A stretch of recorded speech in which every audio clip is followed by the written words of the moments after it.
Hi, my name is Brian Downing, and I am a principal in the Okoboji Community School District. And recently I've had several questions as I've been at some professional trainings about the walkthrough system that we have adopted here in Okoboji. And it's something that's been developed with Ryan Cunningham, middle school principal, our superintendent at the time, Bob Miller, and Rob Olson, our elementary principal. And it builds on some things that we have learned from people like Chris Lehman at the Science Leadership Academy of Philadelphia, and also Darren Derflinger at Van Meter. And what we've basically done, we had been using something called eWalk that I think a lot of districts are familiar with to do walk-through observations and gather data. And we liked eWalk. It was mainly used with an iPod. It was nice because you could gather some quick data whenever you got a chance to go into classrooms. The problem we had with eWalk was it was somewhat cumbersome, in our opinion, to share that information back to teachers. And it was especially limiting in terms of narrative data. It was good at gathering percentages, check boxes, but if we wanted to write out more and get some more narrative data, it was difficult. So after reading a post by Chris Lehman and also Darren Derflinger and talking to Darren, we started to develop our own system using Google Docs. And what you're seeing here is the OHS, Okoboji High School Walkthrough Template. The middle school has one that's very similar.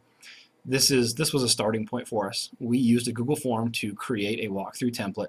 And actually, if you were to go into the actual teacher templates, it does not have teacher observed because we have one for each teacher, which is pretty easy. If you're familiar with Google Docs, you create something, and then once you have it the way you want it, you make copies, you change the name, and you're set. So the basic template had things like general summary of what I observed.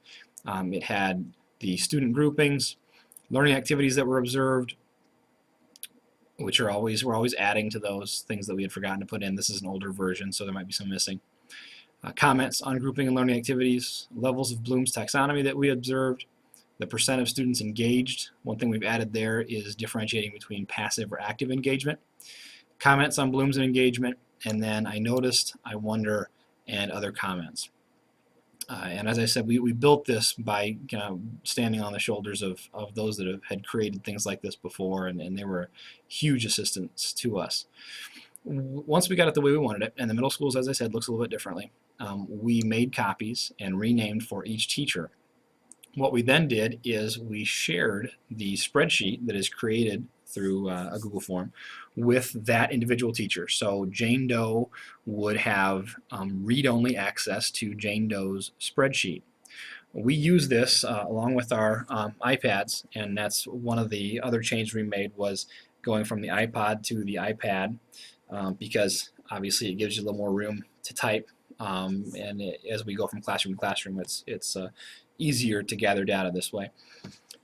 So each teacher in our building has their own form and obviously their own spreadsheet. We sit down with them, go through how it works. We show them how to set the email notifications so that as soon as we hit submit, they get an email that the form has been updated and they're able to click on it and read our comments. We have really liked this setup. We took it one step further to make it easy for us in that we took all of these forms and linked them to a Google site. So I have a Google site, and Ryan also has a Google site where each of the teachers that we have is listed, and we can go to that site, click on their name, and it brings up their form. It just makes it easier to transition into the form once we're in the classroom. The system has worked really well. In fact, this year we are piloting it with our association and some of our teachers as far as becoming the basis of our formal observation, rather than doing one observation with a pre and post interview. We do a pre interview at the beginning of the year, and then we do a series of observations, 8 to 10 at least throughout the year, and a post interview at the end of the year before we do our summative evaluation. And so far it's worked really, really well. This is the first year we've tried that. So anybody that has any questions, feel free to email either myself, which is bdowning@okoboji, okoboji.k12.ia.us, or I know Ryan Cunningham, rcunningham@okoboji.k12.ia.us. would be glad to help you. We have some documents. We can actually share the template with you, and you can make a copy and start from there, and we'll help you out any way we can. If you're using a similar system and have some things that you've done with it that we may not know about, we'd love to know more as well. So we enjoy learning with you, and good luck with the rest of the year.